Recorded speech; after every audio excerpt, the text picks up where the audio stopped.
खडकवासल्यामधनं सध्या 35,000 क्युसेक्सनं पाण्याचा विसर्ग केला जातोय आणि त्यामुळे मुठा नदीकाठच्या नागरिकांना सतर्कतेचा इशारा देण्यात आलेला आहे। तसंच पुण्यातल्या सिंहगड रोड परिसरातील एकतानगर भागात सोसायट्यांमध्ये आता पाणी शिरायला सुरुवात झालेली आहे। या सोसायट्यांमधल्या नागरिकांना बाहेर काढलं जातंय।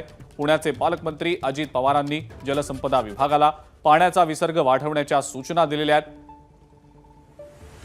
मुठा नदीकाठच्या नागरिकांना सतर्कतेचा इशारा देण्यात आलेला आहे। सिंहगड रोडच्या एकतानगर भागात सध्या पाणी शिरायला सुरुवात झालेली आहे। तर तिकडे नाशिकमध्ये सुद्धा गेल्या 2 दिवसांपासून पावसाचा जोर वाढलेला आहे।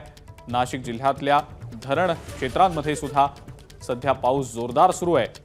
नांदूर मधमेश्वर धरणातनं सर्वाधिक 36,000 क्युसेक्सनं विसर्ग केला जातोय। त्यामुळे गोदाकाठच्या नागरिकांनाही सतर्कतेचा इशारा देण्यात आलेला आहे। या विसर्गामुळे 5 ते 6 गावांचा संपर्क देखील तुटलाय। रामकुंडावरची अनेक लहान मोठी मंदिरं पाण्याखाली गेलेली आहेत।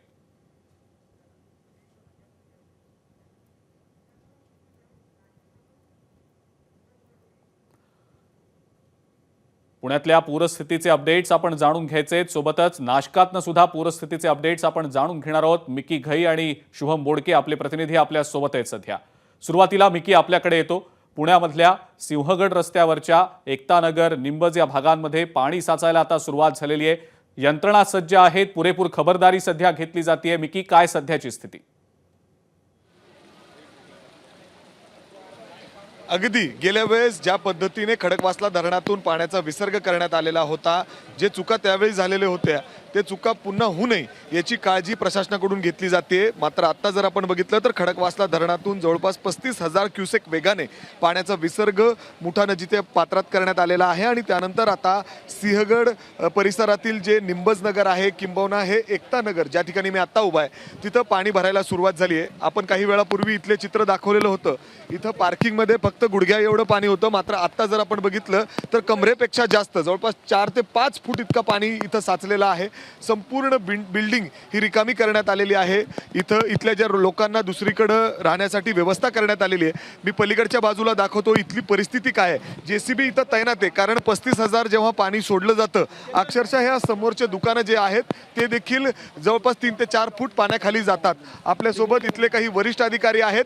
खास करून आपल्याला सांगायचंय पुण्यातली परिस्थिती खूप आता हळूहळू वाईट होत चालली आहे, कारण पाऊस जोरात आहे आणि खडकवासला धरणातून पाण्याचा विसर्ग जोरात आहे। कारण पूर्ण जी धरण साखळी आहे ती जवळजवळ पूर्ण भरली आहे आणि त्यामुळे भारतीय सैन्य देखील इथं तैनात करण्यात आलेले आहेत। ते देखील इथं मदतीसाठी आलेत।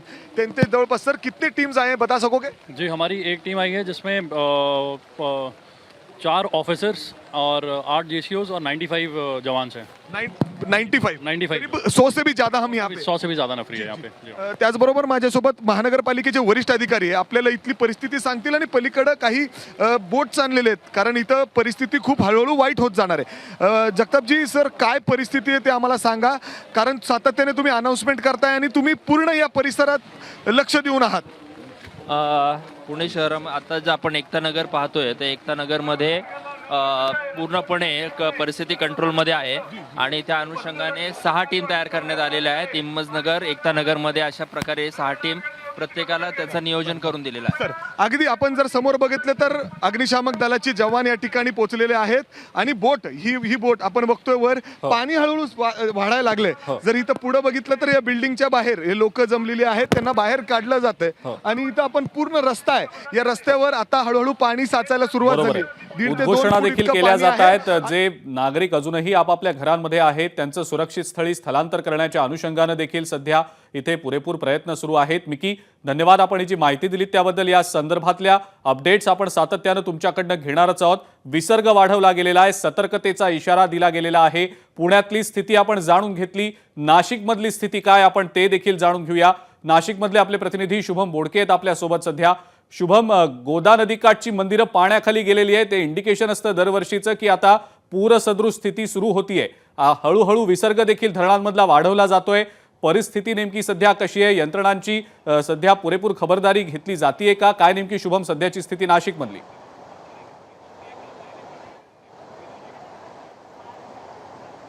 नक्कीच अजिंक्य, आपण जर बघू शकतो आता या ठिकाणी मी सध्या नाशिकच्या रामकुंडा परिसरामध्ये आहे। रामकुंडा परिसराच्या आवारामध्ये जर बघितलं तर आता रामकुंडावरील जे गांधी तलाव आहेत, गांधी तलावासोबत या ठिकाणी असलेलं लक्ष्मण कुंड त्यासोबत असलेल्या रामकुंड परिसरातील जे तलाव आहे, छोटे मोठे मंदिर आहेत, ते संपूर्ण पाण्याखाली गेल्याचं पाहायला मिळतंय। एकंदरीतच आता नाशिकच्या गंगापूर धरणातून देखील 500 क्युसेकच्या वेगानं पाण्याचा विसर्ग हा थोड्याच वेळात होणार आहे। त्यामुळे आता या पाण्याची पूर परिस्थिती आहे ती देखील वाढू शकणार आहे। त्यामुळे आता या ठिकाणी पूर बघण्यासाठी नाशिककर देखील गर्दी करताय। यंदाच्या पावसाळ्यातला हा पहिलाच पूर आहे, त्यामुळे नाशिककर देखील हा पूर बघण्यासाठी मोठी गर्दी करताय।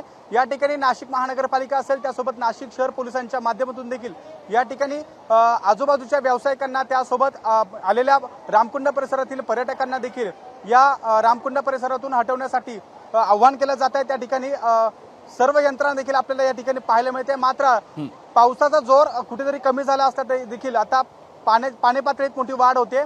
आपण जर बघतो या रामकुंडामध्ये या ठिकाणी जे नागरिक आहेत, छोटे मोठे तरुण आहेत, या ठिकाणी स्टंटबाजी करताना पाहायला मिळते। मात्र याकडे महापालिका प्रशासन पोलिसांचं सपशेल दुर्लक्ष असल्याचं पाहायला मिळतं। या ठिकाणी एखादी अघटित घटना देखील घडू शकते।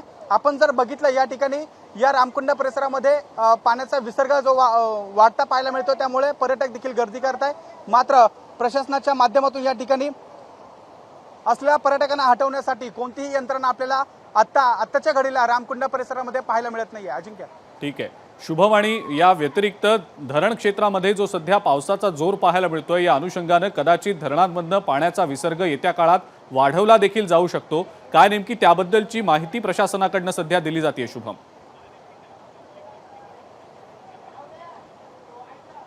नक्कीच आपण जर बघतोय गंगापूर धरणामध्ये जवळपास 80% इतका पाणीसाठा आता झाला, त्यामुळे गंगापूर धरणातून टप्प्याटप्प्याने पाण्याचा विसर्ग केला जाणार आहे। आता दुपारच्या दरम्यान या ठिकाणी गंगापूर धरणातून जवळपास 500 क्युसेक इतका पाणी जे आहे ते विसर्ग केले जाणार आहे। त्यासोबत नाशिकच्या नांदूर मंदेश्वर धरणातून जवळपास 35,000हून अधिक पाण्याचा विसर्ग केला जातोय। त्यामुळे गोदाकाठच्या गावांमध्ये पाणी शिरले, शेत जे आहे ते गोदाकाठचे शेतांमध्ये देखील पाणी शिरल्याचं पाहायला मिळतंय। ठीक आहे, गोदाकाठच्या गावांना सतर्कतेचा इशारा दिला जातोय प्रशासनाच्या माध्यमातून। या ठिकाणी असलेल्या पाणी वाढत असल्यामुळे त्या ठिकाणी गोदाकाठच्या परिसरामध्ये आता पोलीस देखील त्या ठिकाणी तैनात करण्यात येणार असल्याची देखील प्रशासनाकडून माहिती मिळते। ठीक आहे शुभम आणि मिकी, धन्यवाद। आपण आपापल्या भागातली ही सगळी पूरसदृश स्थितीची माहिती दिली त्याबद्दल। या संदर्भातले अपडेट्स मिकी आणि शुभम आपण सातत्यानं तुमच्याकडनं जाणून घेणारच आहोत। एबीपी माझा, उघडा डोळे बघा नीट।